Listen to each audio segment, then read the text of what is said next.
Hi అండి, నేను సుమిత్ర. ఇవాళ నేను అటుకులతోటి ఒక రెసిపీ చేయబోతున్నాను.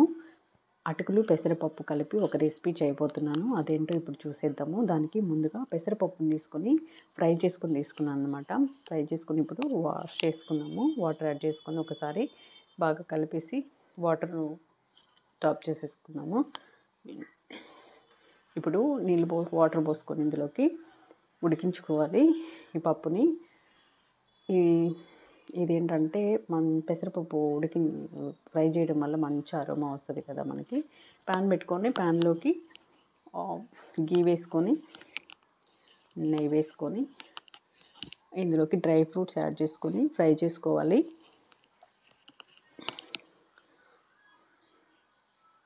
జీడిపప్పు కిస్మిస్ తీసుకొని మంచి గోల్డెన్ బ్రౌన్ కలర్ వచ్చేంత వరకు ఫ్రై చేసుకోవాలి.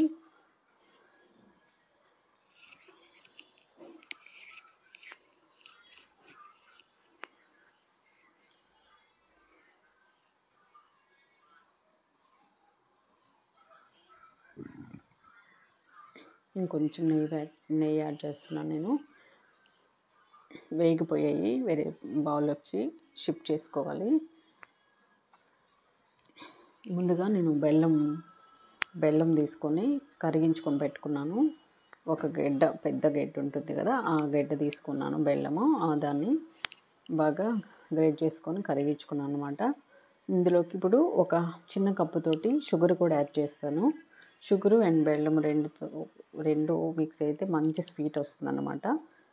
సో ఇప్పుడు షుగర్ కరిగేంత వరకు కలుపుకోవాలి. షుగర్ అంతా మెల్ట్ అయిపోయింది. ముందుగా ఉడికించుకున్నాం కదా పెసరపప్పు మిశ్రమాన్ని ఇందులోకి వేసుకొని కాస్త పప్పు వాటర్లో మెల్ట్ అయ్యేంత వరకు మిక్స్ అయ్యేంత వరకు ఉడికించుకోవాలి. ఇది కొంచెం ఉడికిన తర్వాత ఇప్పుడు ముందుగా క్లీన్ చేసి పెట్టుకున్నాం కదా అటుకులు వేసుకొని ఈ అటుకులు వేసేసుకొని ఇందులోకి బాగా మిక్స్ అయ్యే విధంగా మిక్స్ చేసుకోవాలి. అంతా మిక్స్ అయ్యే విధంగా ఈ విధంగా కలిపేసుకోవాలన్నమాట.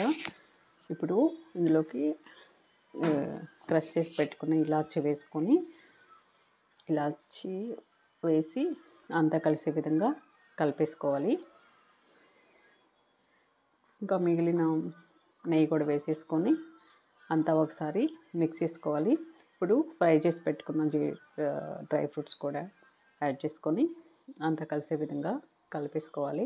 మనకు దగ్గరకు వచ్చేసింది, పొంగలి రెడీ అయిపోయిందనమాట. ఈ అటుకుల పొంగలు చాలా బాగుంటుందండి. మన అటుకులు అంటేనే నానబెట్టుకొని తింటే సూపర్ ఉంటాయి కదా. సో ఈ పొంగల్ అంటే ఇంక చెప్పనవసరం లేదు, సూపర్ ఉంటుంది. ట్రై చేయండి అటుకులు ఉంటే కనుక. ట్రై చేసి ఎలా వచ్చిందో నాకు కామెంట్ సెక్షన్లో తెలియచేయండి. ఇప్పుడు పచ్చకర్పూరం ఉంది కదా, అది నేను కొంచెం వేసుకొని మ్యాష్ చేసి వేసాను అనమాట. సూపర్ ఉంటుంది, మంచి అరోమా వస్తుంది ఇది వేయడం వల్ల. ఇది ఆప్షనల్ అండి, వేస్తే వేయచ్చు లేదంటే లేదు. ఇలాచి వేసాం కదా, ఇష్టమైన వాళ్ళు వేసుకోవచ్చు ఉంటే కనుక. సో అదే విషయం. వీడియో లైక్ చేయండి, షేర్ చేయండి, సబ్స్క్రైబ్ చేసుకోవడం మర్చిపోవద్దు. మన ఛానల్ ముందుగా కొత్తగా ఎవరైనా చూస్తున్నట్లయితే సబ్స్క్రైబ్ చేసుకోండి. ప్లీజ్ సపోర్ట్ చేయండి.